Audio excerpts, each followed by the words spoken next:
Welcome to the Contact Center Gurus, the podcast for contact center and customer experience leaders. Learn best practices, new technologies, tips and tricks, and more. Today's episode is sponsored by Support Logic. Support Logic is the world's first support experience platform for customer support leaders, helping you move from providing reactive to proactive support. Reduce customer escalations by 40%.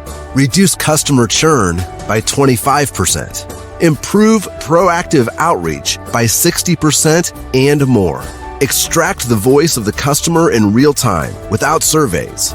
Elevate your customer support and transform your customer experience with groundbreaking applications for next-generation customer service and support. Change the game with applications that leverage innovative AI and NLP technology, intelligent workflows, and intuitive UI for the SX platform. Sign up now for a free sandbox environment at www.supportlogic.io. This podcast is sponsored by Balto. Do your reps forget the right things to say on calls? Do they frequently put customers on hold because they don't know the answer?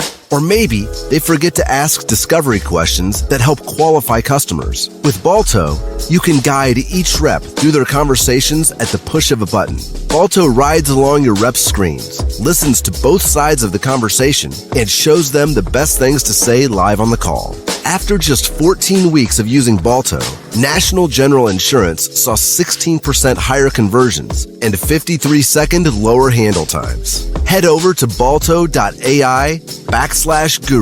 to get a free pair of Bose headphones for a demo. That's BALTO.ai/GURU.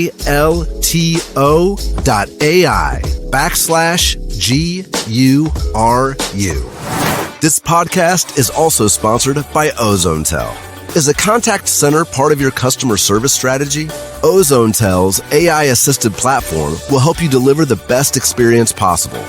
It's an affordable contact center solution with advanced features, deep native integrations, and outstanding service. There are no contracts or annual commitments, and you can get a basic contact center deployed within hours. Experience it yourself with a free trial at www.ozonetel.com. This podcast is sponsored by Cloud Tech Gurus. Cloud Tech Gurus are the hottest technology matchmakers for contact center leaders in the country. Sourcing technologies and solution providers is grueling, time-consuming, and complicated. They make the process simpler and more efficient. The Gurus map out your requirements, source solutions providers, help you choose the one that is the right fit, and help manage the implementation, all at no cost. They work with nearly every major vendor, more than 150 solutions providers, and are vendor agnostic. They help save you time, money, and headaches. Visit www.cloudtechgurus.com to learn more. Now, let's listen in.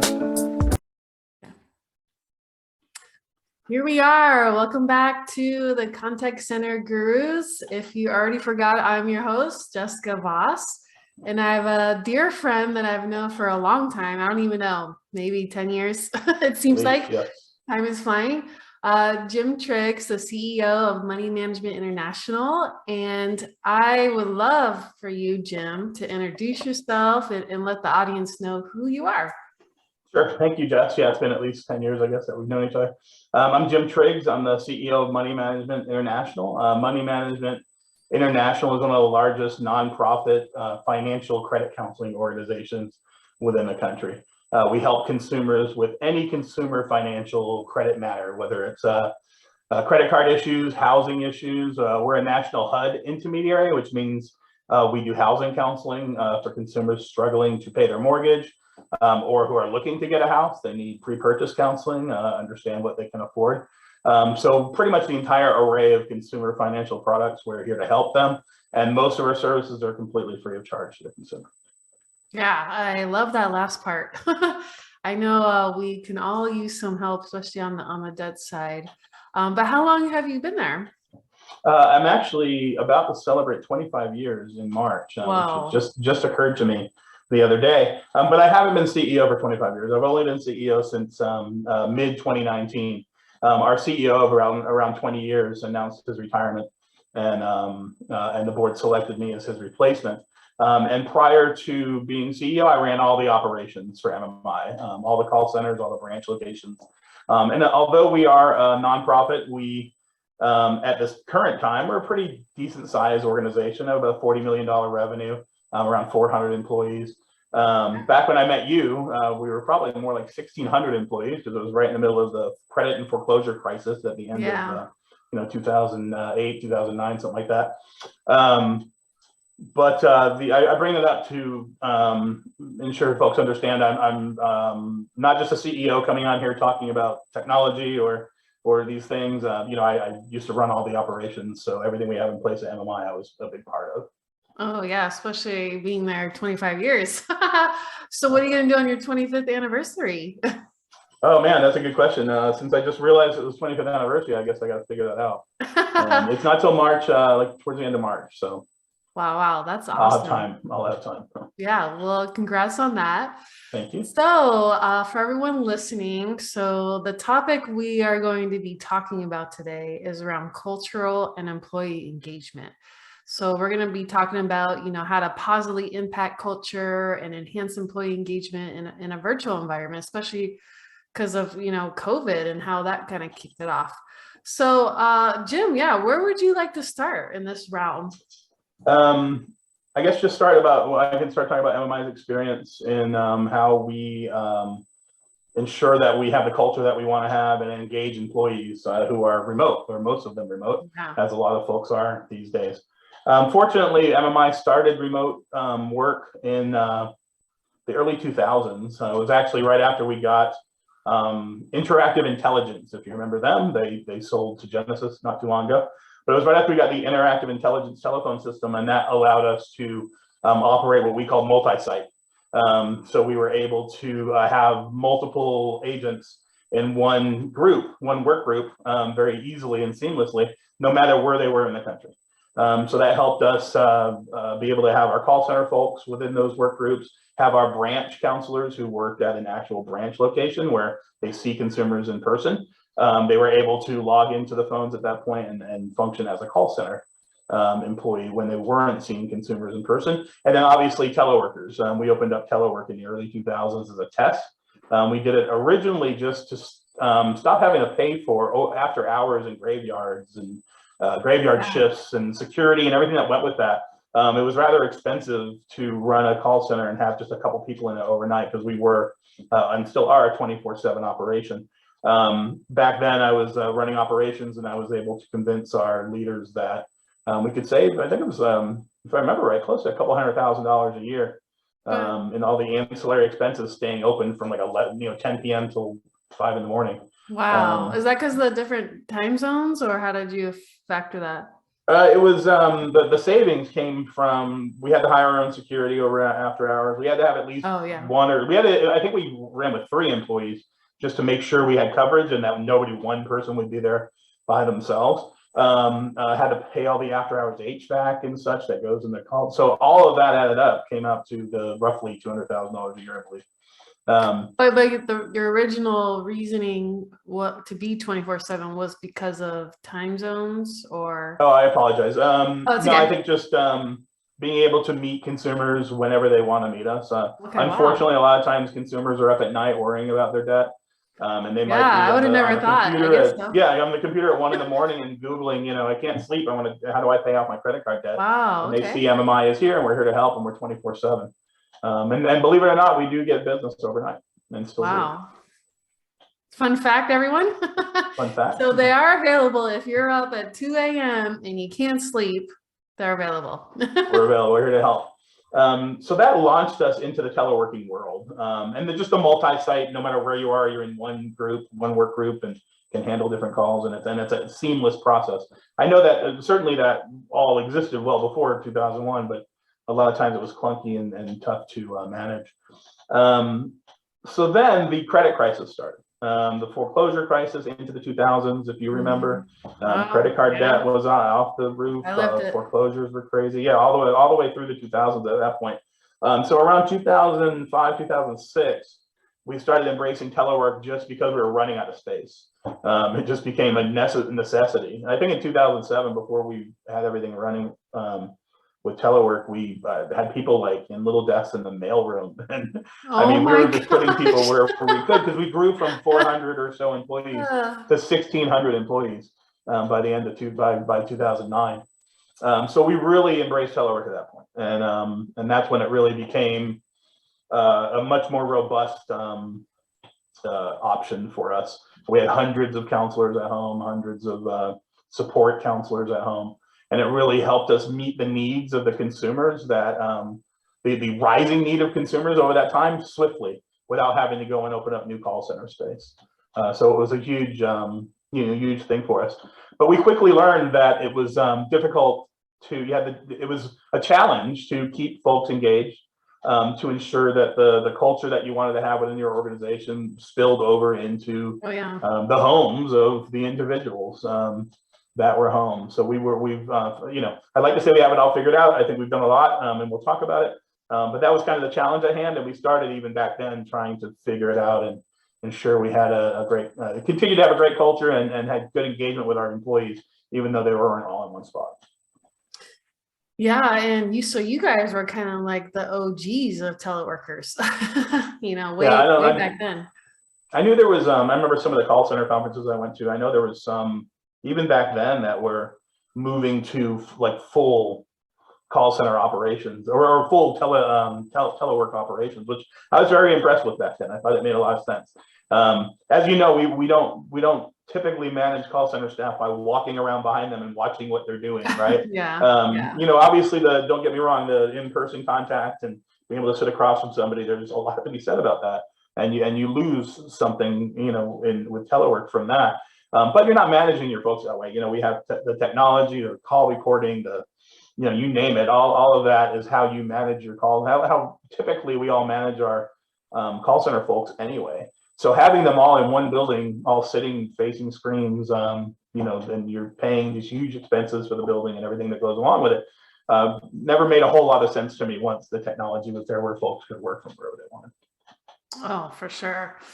And I think one of the key trends, especially nowadays, and I know you guys have been at it for a while, you see this concept floating around, the Great Resignation, and employees are, dumping employers because of culture and because of their own, morale and satisfaction. So what have you guys done at your company around, employee morale or even the culture? Because I think that's the number one question people are asking now on the hiring frenzy is they're trying to find a company where they fit in the culture and in the environment. Yeah, culture was something very important to me. I feel like we had a good culture prior to me becoming CEO. There's probably a few different things that meant more to me than prior executives that I would want to work into our culture. So it's not like I came in and I had to fix this big mess. Right. But there was things I wanted to ensure that we had in place. So the way I went about doing that is we have a group at our company called the President's Council. And this group is made up of like mid-level leaders mostly throughout the organization, have a good array of folks. I think the council right now is made up of 12 individuals, and I have one leader on it as well. And we put that group together in order to help us facilitate a process to, number one, understand what our culture is. Because as a CEO, you always think, oh, this is our culture, and you cite your guiding principles or your values or whatever, and that's our, and if a CEO believes that just because you have those, that is your culture, then they're probably missing the boat somewhere. What we did was really dig in to understand what our true culture really was, and we did that by talking to employees. It's a novel concept, I realize, but the President's Council went out and started working with employees in small groups. Got a really good understanding of what we're doing at the agency today. That's great and good, and we should continue doing. What we should stop doing, and then what we needed to do.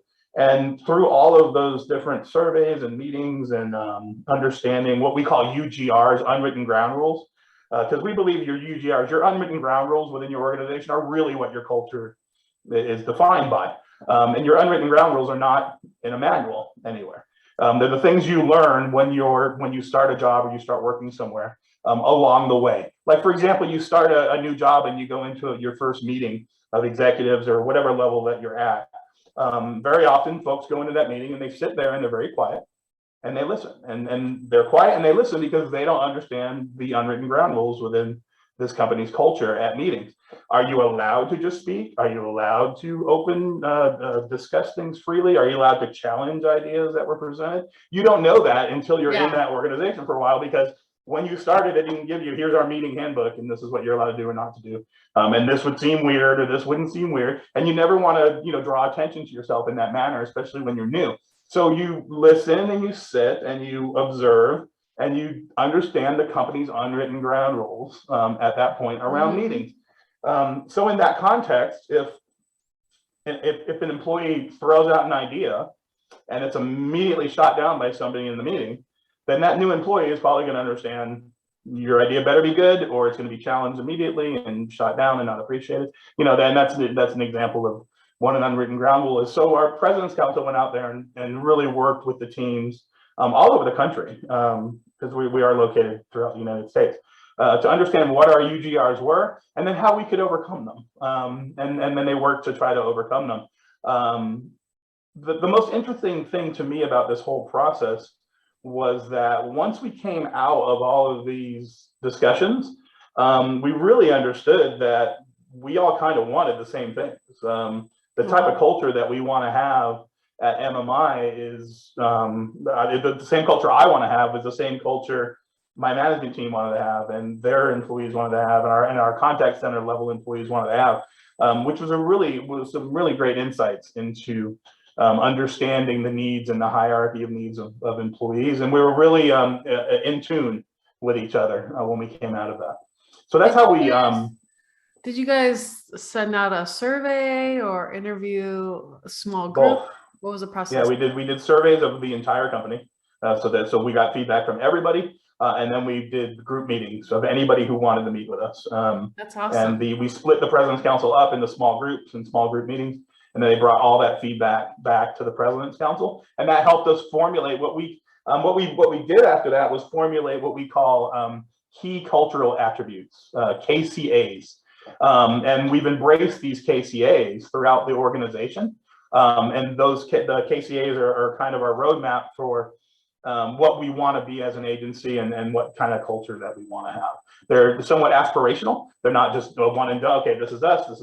We're done with it now. We're working towards meeting these key cultural attributes. And those KCAs are what are like our guiding principles or our values or what have you. And the agencies really bought into them well from top to bottom, everybody, because they were part of coming up with them. They almost signed off on them in a way, that these were the things that we needed to march towards. And it's been an extremely successful endeavor. I feel lucky because of that. I think we've done a lot of work and we put a lot into it, but it was extremely fortunate it's gone so well. And I'll just give you some stats to quantify how well. Prior to taking over as CEO, our last two employee surveys, our net promoter score was 32 and 33. And the last 2 years of being CEO, our net promoter score was 55 and 54. Right after that. So we had a huge jump and we sustained it the next year. So that tells me we're moving in the right direction and we're doing the right things. What else tells me that is I talk to employees all the time, whether it's one-on-one, through town hall meetings. I keep them up to date. I keep them abreast of what's going on. I get their feedback in those meetings, and the feedback I get is predominantly positive. Most employees seem like we're going in the right direction at MMI. I'm very excited about that. Wow, this is actually really amazing because I think employees, they want to feel like they're helping build a company and want to feel like they're contributing and a part of a company, not just like an employee or not just a data set in a report of ones and zeros. Right. So I think many companies should. It's almost like it is the voice of the employee, VOE. I know a lot of companies are focused on the voice of the customer, which is also very important. But I think VOE is right in there in parallel as importance. And I think you guys are doing a great job. Thank you. So just to show you, this is a little, you probably can't really see it very well on there, but a little bit. Your some of the ways similar. that some of the ways that we promote these key cultural attributes and try to keep engagement going. This is just a little token, and this is a token on one of our key cultural attributes, and it's the transparent and open. That we will, I don't want to mess up the attribute, but it's that we will ensure that we are always transparent and open in our communication with our team members. So what we would do is after we form these KCAs every quarter, we put a little box together for every staff member throughout the country. It had a little token in it. It had maybe like a little thing in it. It had like a little Subway gift card and some other stuff. But it was all just a promotion of our KCAs, a little note from me on why that KCA is important to us and why it should be important to them. And that's gone over extremely well also. We send them to everybody, even our board members get these little boxes that we send out. And that's been very, very a great thing also. Yeah, I think, anything boosting, especially in the work from home environment is beneficial, boosting morale, boosting, making sure the employee knows they're part of the company. What other things are you helping on the employee engagement? Are there other tools that you're using? Yeah, we try to engage in tools and not just the softer side, which is communication and ensuring that we care and that sort of stuff. We have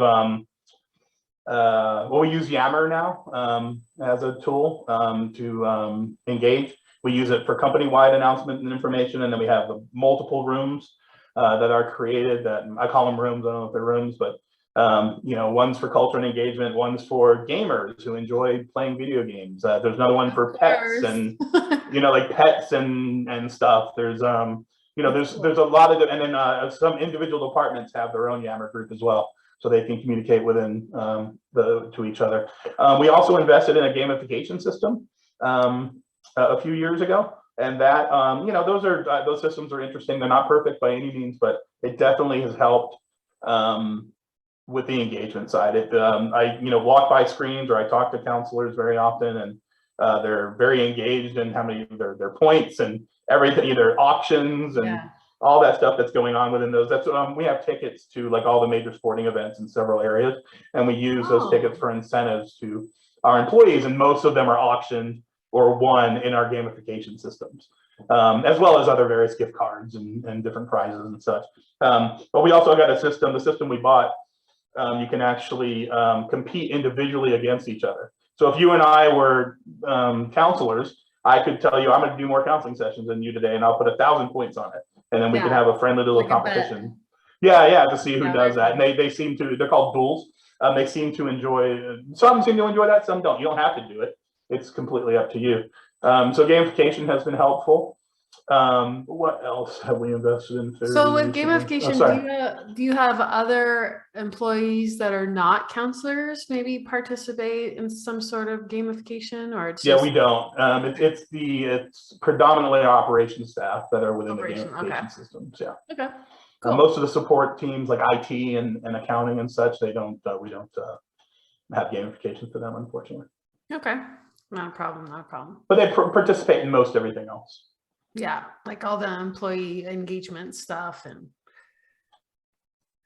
all right. And then are there any other maybe tools that stand out or other ideas for our audience? Well, I would say, talk to your folks, right? Find out what they want. If gamification is something on your horizon or you're thinking about it, talk to people about it, see if they would be engaged by that, if it would matter to them. Yammer, or a lot of people are using Slack now and other, it's all collaboration tools, similar technology tools, right? So I think having those to bring folks in, very important. Make sure I would say talk to your team. Have town halls with, if your CEO, talk to them. I think that always goes a long way. People want to feel like they're included on things. People want to feel like they know what's going on, and I can have a town hall that lasts 40 minutes. And I could answer maybe 10 questions that were posed to me before the town hall, and I may get, have current events to talk about and such, and then have maybe 1 or 2 questions during it, and that's it, and they're happy because they feel like they know what's going on. I brought them up to speed. They know where we stand, and that makes employees very, very happy. We've been really fortunate that we haven't had a big, I'm knocking on wood here. We haven't had a big issues with the great, what do you call it? Resignation. Yeah. See, I don't even know what it's called because it hasn't impacted us. It's a Our marketing average length, right. Our average length counselor's tenure, and these are call center jobs. They are counselors. They're certified and they have to go through a lot of training and such, but they're call center jobs. Our average tenure is 12 years. Wow. And I told you we're 24/7. So, some of the schedules aren't so great. And also we're a nonprofit, so we can only pay so much. We can only incentivize in certain ways being a nonprofit. But our people don't leave, and they don't leave because one, they love the job they're doing. There's a big intrinsic value of what we do. I mean, they're helping people every day. No matter how bad a day you had, you helped someone today. And when you leave MMI, when you leave your day at MMI, that is always a fact. So there's that side of it, but we treat them really well and they enjoy our culture and like what we do here. So they stay with us. We have a big footprint in Arizona. And as you know, Arizona is a call center mecca. I mean, we are right down the street from USAA and Discover Card and American Express and, name it, they're here, right? But we don't lose our employees to these folks who frankly can pay them more, have better benefits, but they stay with us because they are not certain they're going to get the kind of culture that they're going to have elsewhere, or that they're going to have the kind of engagement and family environment that they get at MMI. So that's why people don't leave us and haven't even during this great resignation. Well, great work. And real quick, as CEO, do you also encourage any employee that, basically you're an open book and they can reach out to you anytime? Yeah, I always tell them, I always say open door policy, but I'm at my house now, so don't come here. Don't actually knock on your door. I'm 4 digits away because we have 4-digit dialing internally. So 4 digits away, or call my cell, email me, text me. They all know every employee knows they can reach out to me anytime they want to with anything. Yeah. So for those leaders listening in, this is the way to go, because like I said, employees want to feel connected, even to their leadership team, even, a path to the top. So I thank you so much, Jim. I think you're doing an amazing job and I wish you and your team and company nothing but success. Thank you very much. It's good seeing you. Stay safe out there. All right. Thank you. Soon. Yes. Take care. Take care. Thanks for listening to the Contact Center Gurus podcast. Make sure to visit our sponsor pages. Support Logic at www.supportlogic.io. Balto at www.balto.ai. OzoneTel at www.ozonetel.com. Cloud Tech Gurus at www.cloudtechgurus.com. Don't forget to subscribe, and we will see you next time.